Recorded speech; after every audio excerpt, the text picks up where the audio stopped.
Thank you. Can everybody see my screen? So today, And that's a yes. Today we're going to talk about on-vehicle fuel delivery systems and how we build a bridge to hydrogen.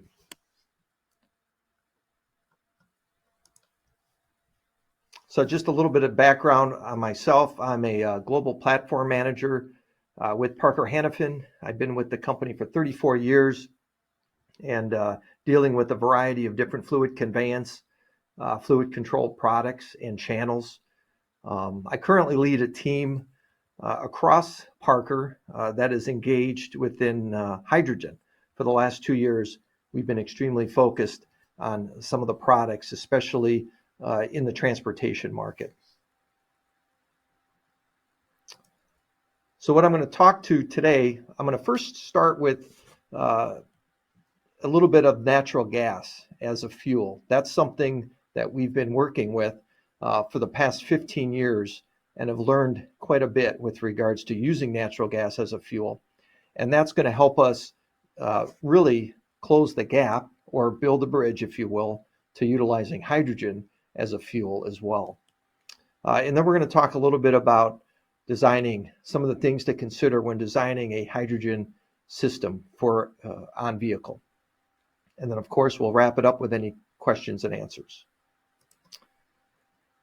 So first of all, natural gas is a fuel. I wanted to go through just briefly some of the basic terms and definitions for natural gas. So CNG, or compressed natural gas, is where a lot of the vehicles are fueled today. And that is where the gas is stored in a high pressure composite cylinder at a pressure of around 3,600 psi or 25 megapascal, also known as 250 bar. CNG does refuel quickly. So a lot of things, and we'll talk about as we shift from diesel to natural gas and ultimately into hydrogen, there's about three major concerns. One of them is the refueling time. Can you refuel a vehicle in the same amount of time as you can a diesel vehicle? And the answer is with CNG, yes. Another fuel, LNG, or liquefied natural gas, is stored at cryogenic temperatures in double-walled stainless steel tanks at a temperature down to negative 161 degrees Celsius. And this also can be refueled fairly quickly. And then finally, something relatively new, biogas, also known as renewable gas, is where you're basically capturing methane, natural gas, right, from the environment, whether that's due to animal waste or landfills. This particular gas can be captured and then transported, whether it's a CNG or LNG, and then ultimately used to fuel a vehicle. And this actually, because you're capturing methane that would normally be exhausted into the atmosphere, you're actually creating a negative carbon footprint using this type of fuel. So today, across the globe, these are some examples of some of the equipment using CNG today. So buses, for example, heavy-duty trucks, cement mixers, wheel loaders, dump trucks, and then probably the most prevalent, at least in the U.S., is refuse trucks.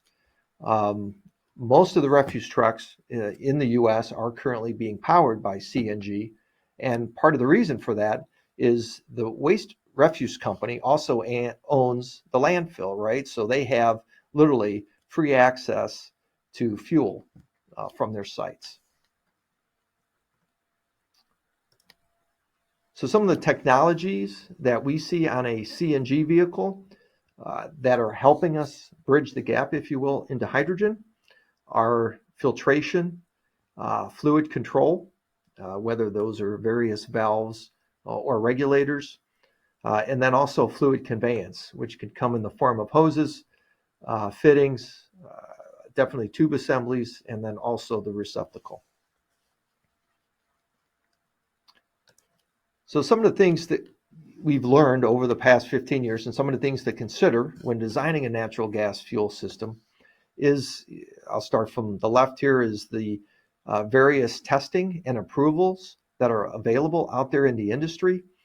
Because this has been around for more than 15 years, there's an array of CSA, ISO, and European standards that these products could be tested to and certified for.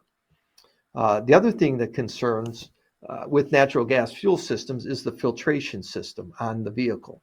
So because it's compressed natural gas, typically you're using a compressor with some sort of lubrication, and that is known to get into the engine and could be considered what they call oil carryover.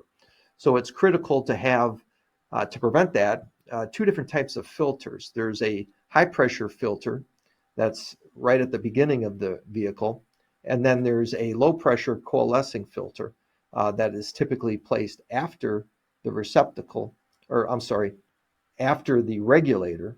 So it's reduced down in pressure, and the coalescing effect can capture any type of oil carryover. So basically keeping your injectors clean and free and operating like they should. And then finally, a supplier that has knowledge of both the fluid conveyance and fluid control products is key. For example, these products right here, between the valves, the regulator, and the fittings, because these are all from Parker, they all offer the CSA 3.1 approval for on-vehicle.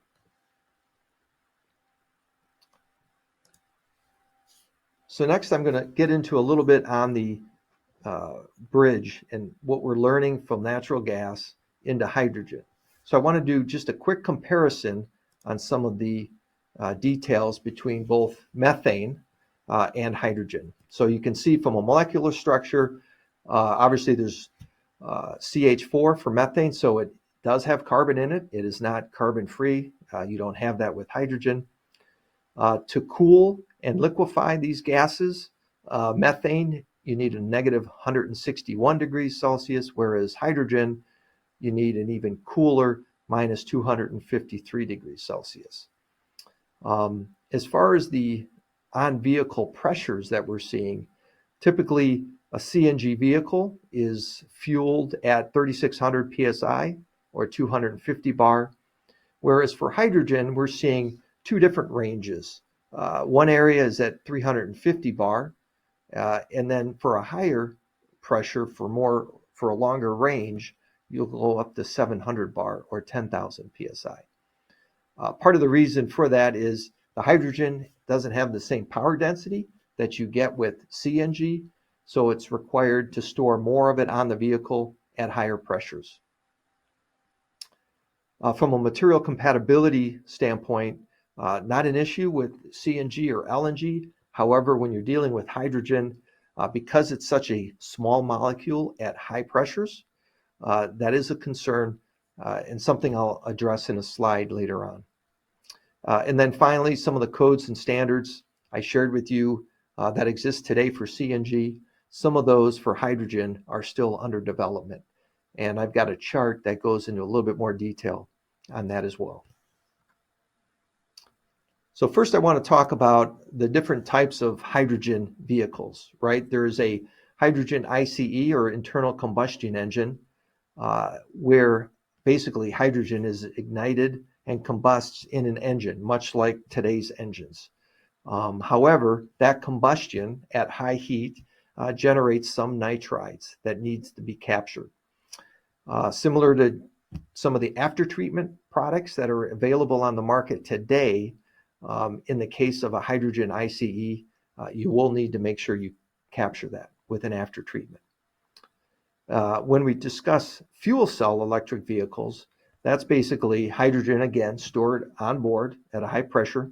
But when it goes into the fuel cell, the chemical process basically creates electric power, which is used to recharge your battery, with the only tailpipe emission being water. Here's an example of just one potential hydrogen ICE fuel system. And you can see here, much like what we've been dealing with compressed natural gas, you have compressed hydrogen, you have a receptacle, check valves, high pressure filters. In some cases, we've seen where that isn't necessarily required. A lot of that depends on the hydrogen source. And then also we have ball valves. Here is the regulator, which takes it from that high pressure, whether it's 350 or 700 bar, and reduces it down to under 30 bar. And that is, again, you have a filter for coalescing, and then ultimately into the internal combustion engine. I also have a schematic showing a hydrogen fuel cell electric vehicle. Here you have some of the same technologies, right? Fluid conveyance, fluid controls, and filtration are key. But because we're dealing with a fuel cell, there's two different additional technologies required, right? Humidification and thermal management. Thermal management because you have a battery on board, and humidification because you want to make sure that that fuel cell operates in the most efficient manner possible. So some of the key products that Parker offers with regards to hydrogen, the humidifier is one of the key components, right? That provides humidity to the air as it is going into the fuel cell. And that ultimately increases the fuel cell's efficiency. And then obviously the durability and reliability of that component is critical because again, like I mentioned, everything is like your current diesel truck has such a life. You want to make sure that the fuel cell vehicle has a similar standard or a similar life expectancy. So the components need to last as well. Another product that we offer is a high pressure regulator. This is up to 700 bar, 3/16 stainless construction, and again, wear resistant internals to make sure you have that same longevity. And then finally, a nice product that has been getting a lot of interest is obviously a pressure sensor, so you can make sure you have an idea on what the pressure is at the tanks and throughout the system. So that's another product that we offer. That's up to 1,000 bar, one-piece design, and is EC79 approved for over-the-road vehicles. And I'll get into a little bit more on that as well. So next, the final portion of this presentation is I wanted to go over some areas to consider when designing a hydrogen fuel system. So things to consider: standards and certifications, material compatibility, sealing styles, and of course, assembly methods. So first, let's start with some of the on-vehicle hydrogen standards. So you can see here, the first one I'll mention is the ISO 19887. That standard is currently under revision and will be harmonized with the CSA HGV 3.1 standard and GTR. I've been told by one of our engineering partners that we should see that ISO 19887 certification finalized hopefully by the end of the year, possibly at the beginning of 2024.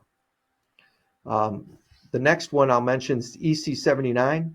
That is currently, that has been repealed as of July of 2022. However, certifications obtained before that will still be honored.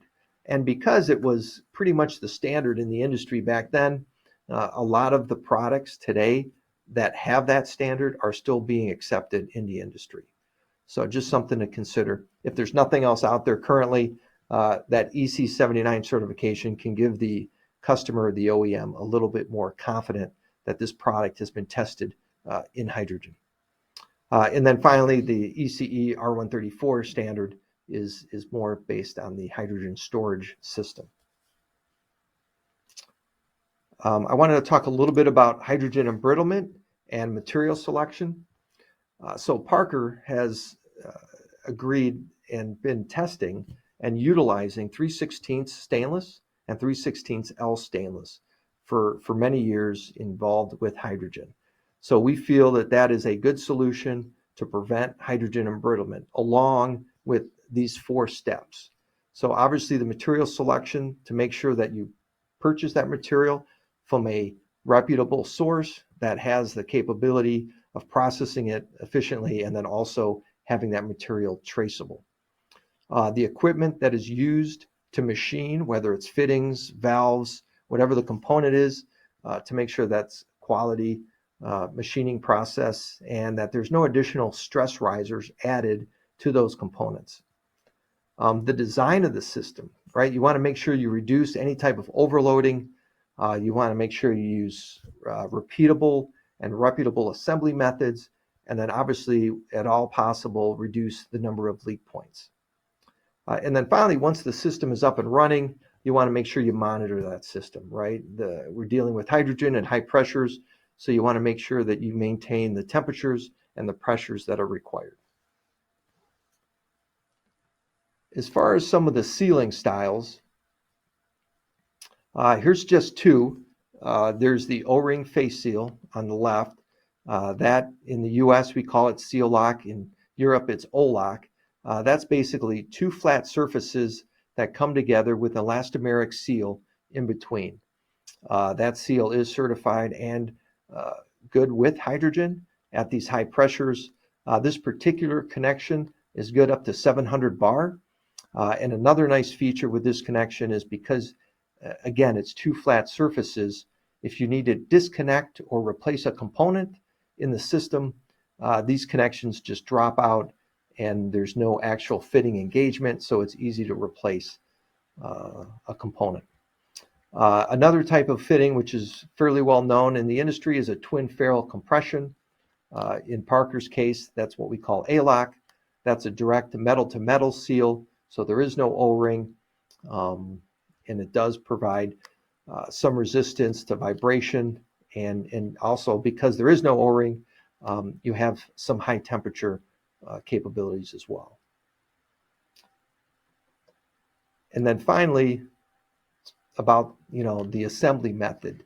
So again, depending on the piece of equipment, whether this is a bus, heavy duty truck, you want to be able to make sure that you can assure proper assembly from the assembly line.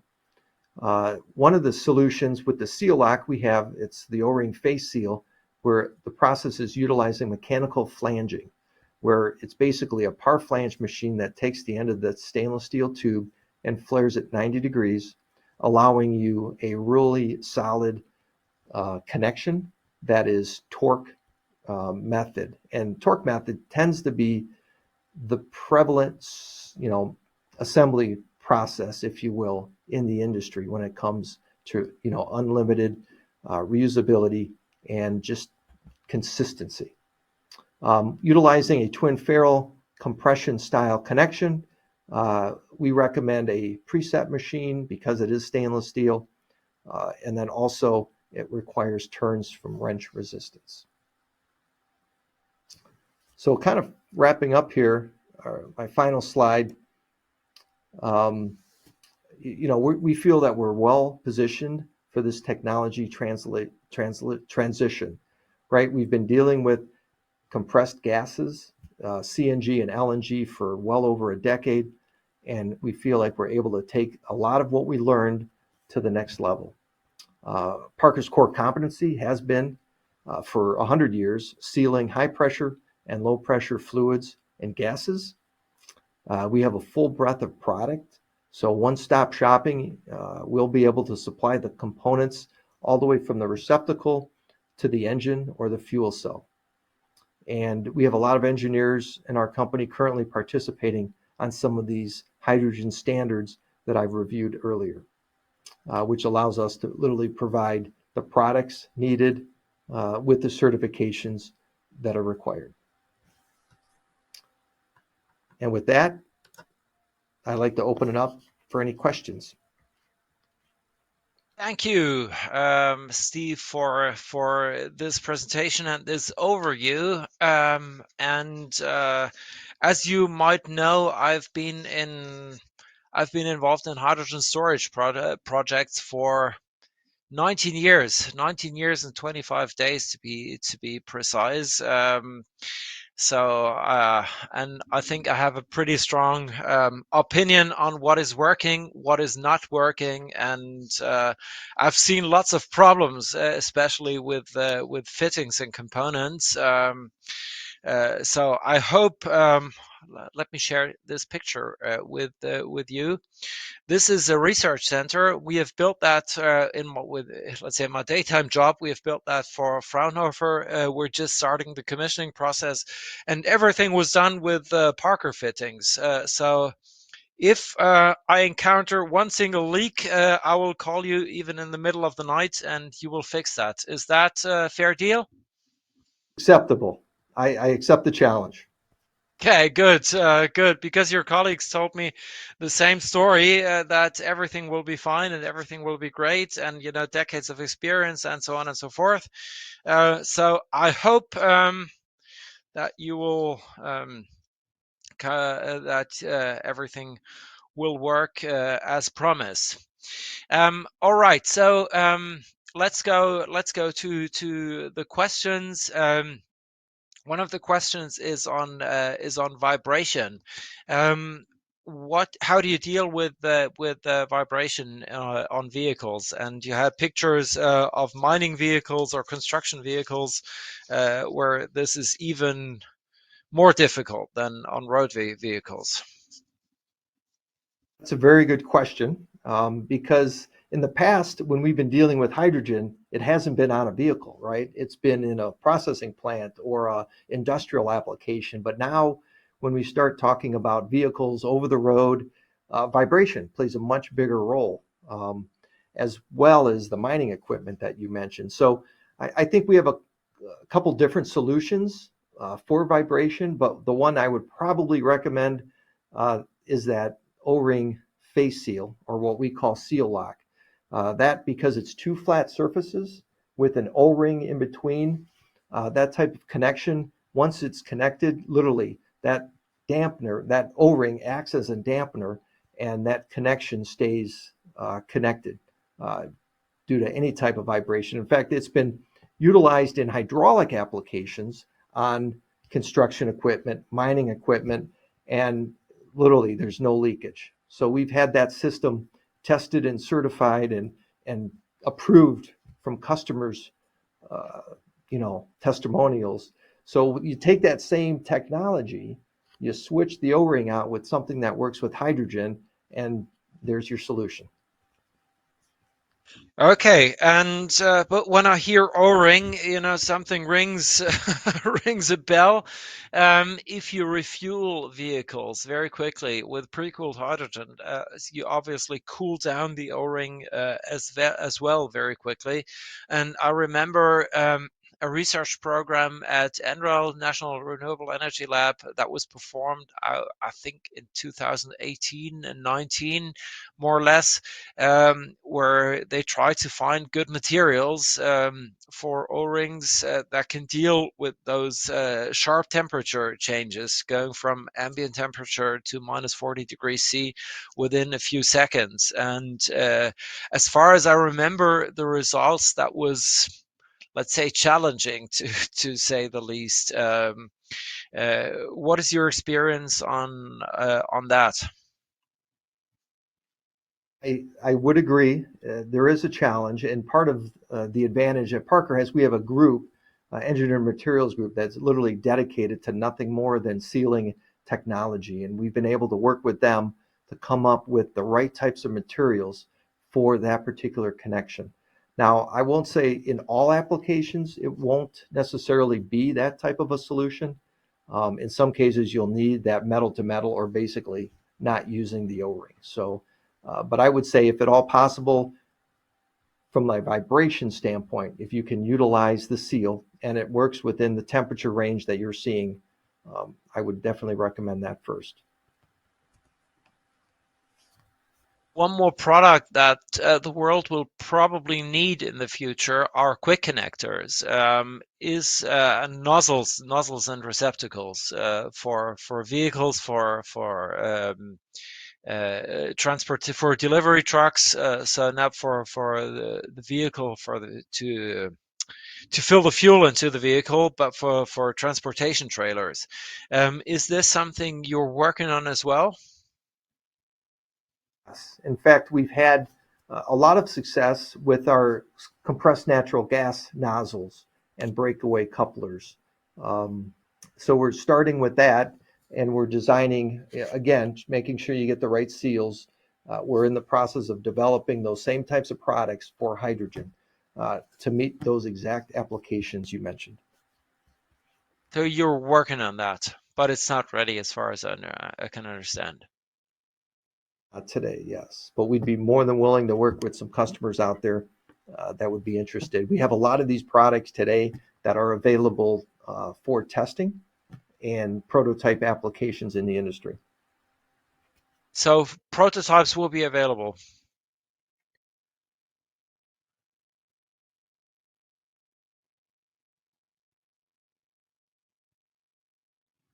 Steve? I'm still here. Sorry. Okay, sorry. I don't know. Maybe it was something on my side. So prototypes will be available.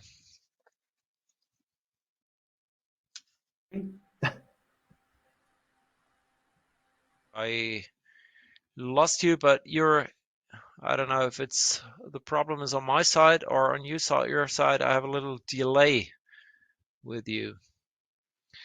Okay, so let's go let's go ahead. Um,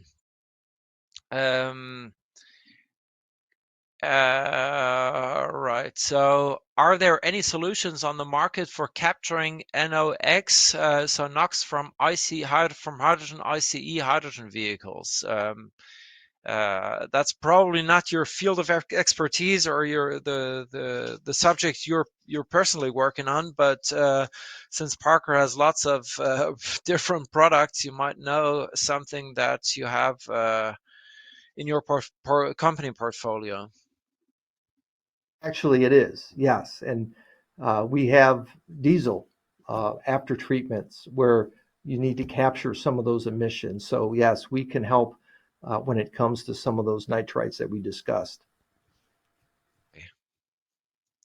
And if we talk about hydrogen combustion engines, how is the hydrogen introduced into the engine? Is it a direct injection into the cylinder, or do you go through an intake manifold?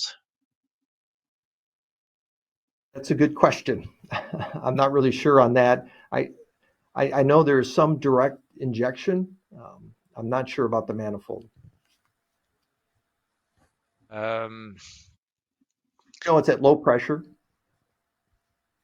Relatively low pressure. I mean, the definition of low pressure is always interesting. If you speak to analytics people, for them, low pressure is or high pressure is everything above 2 bar or so.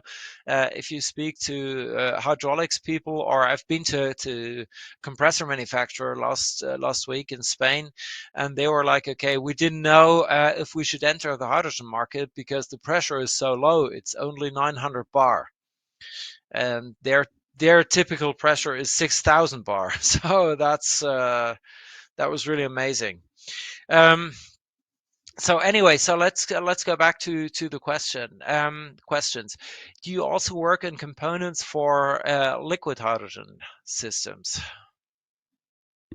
We do have some capability. Um, it's not as prevalent as we've been seeing more and more on the gaseous side. So I guess that's where probably our priority has been over the last year and a half. But we do understand that ultimately liquid hydrogen is going to need to be the solution, right? That gives you the density, the volume that you can carry on board some of these vehicles, whether it's transportation, aerospace, or heavy duty truck cross country. So we have some products today, and we're gleaning from our history and background utilizing liquefied natural gas to develop some of those products for hydrogen. So definitely down the road, we don't see it today, but we do see a future where you're going to need to be able to handle liquid hydrogen in the transportation market. And there's one interesting question on hydrogen purity. We all know that fuel cells need a very, very high purity, and that's a challenge to let me let me put it that way. That's a challenge in an industrial environment, especially if pipelines are involved and several companies. So one solution might be to clean the hydrogen on the vehicle. Is this something you're looking at? Is this something you're considering? Some sort of filter maybe on the vehicle that cleans that removes the impurities. That's a great question. We experienced something like that with natural gas vehicles, right? If you rely on the station source and the source for the fuel, that's one thing. But if you're the OEM and it's your piece of equipment, that's another thing, right? Where does the blame, where does the reliability lie? So we feel, like I mentioned in my presentation, that to be safe, you would want to include filtration on the vehicle.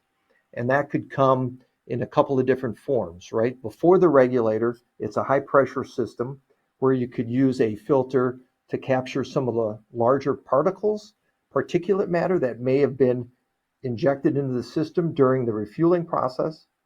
And then after the regulator, we feel that it's critical to utilize a filter in a low pressure application. Again, due to the coalescing effect, you'll be able to capture any small lubricants or any types of moisture that could have gotten into the hydrogen.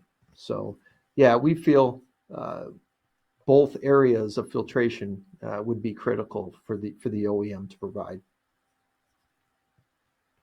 What about particles? I've been part of a task force, problem-solving task force like 11 years ago with an OEM.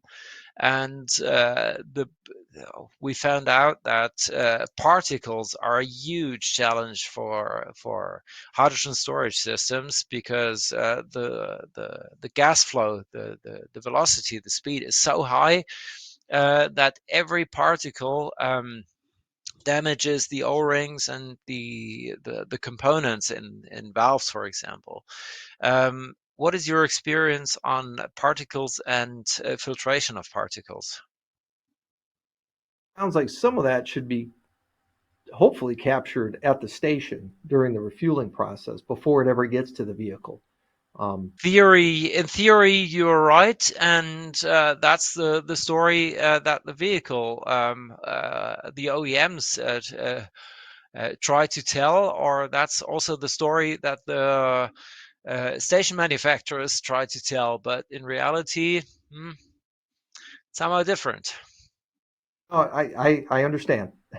And with that, I would, again, probably recommend we have a high pressure hydrogen filter that's designed to capture some of that particulate that you mentioned, some of those particles. So, what type of filtration technology is that? Is it mesh-based technology? I believe so. I'm not, filtration isn't my expertise, but I can definitely get back to you or supply any information you would like with regards to some of those types of filters. That would be really interesting because filtration is actually a huge challenge, and everybody just believes, I just buy a filter and it will do its job. But in reality, it's a big challenge for most applications. I agree. One more question regarding this ICE versus fuel cell vehicle. What do you see? What kind of market share do you see for both technologies in, let's say, 10 years from now? I see a lot of opportunity in the short term utilizing internal combustion engines, right? I mean, a lot of manufacturers out there today that make engines that run on diesel are looking at making engines that run on hydrogen. So I see that technology, you're already 80% familiar with the engine. The only thing you're changing is the injection of hydrogen. That's a lot easier to get to than utilizing fuel cell technology, right? That's a whole different, you mentioned it yourself, the purity of the hydrogen and just the humidity, the entire system is a little bit more complicated to where that's a little bit further out there. So I would say, and then you've got you got manufacturers like Cummins introducing a 15-liter hydrogen ICE, which will help the market. Again, JCB is another manufacturer that's utilizing hydrogen in an internal combustion engine. So I see that as the short term, literally almost building a bridge or filling the gap, if you will, to where the fuel cell technology kicks in. Okay, and do you see many companies, especially in the US, working on hydrogen ICEs?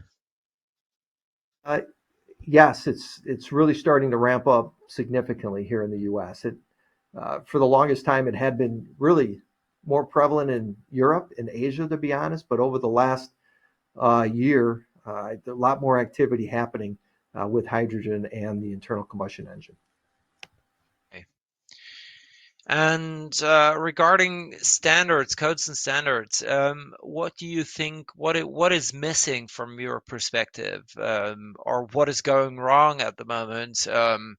Do you think that we should, add more standards, or especially in a specific area, or are we well prepared for the scale up of the industry? I think, I mean, we are obviously working on some of those standards as we speak, right? I think I mentioned the ISO standard for on vehicle won't be completely finished until the end of this calendar year. So I think we're getting close to where that's going to be on the right timeline and comparable to what some of the OEMs are looking for, especially commercialization and getting at that level. The other thing I would suggest and recommend is that there's some cohesion between the different standards, right? I mentioned the HGV 3.1 standard and synchronizing that with the ISO standard. I think that is going to be critical and just to the success of the industry. I completely agree, and probably we'll have to do a separate webinar on codes and standards again, because this is such a critical topic for everyone out there. All right, so thank you very, very much, Steve, for your insights, for your presentation, for the discussion. And we have one last presentation.